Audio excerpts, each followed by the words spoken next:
Hi! In front of me is ZTE A53 Plus, and today I would like to show you how you can delete a password saved in Google Passwords Manager.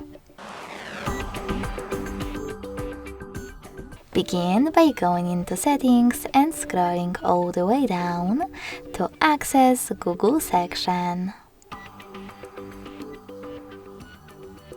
Then tap on Autofill, Autofill with Google, and Google Password Manager.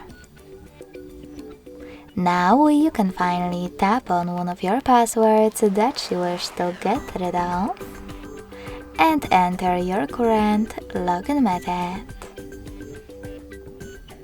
Now select Delete button next to the Edit one and hit Delete in the pop-up.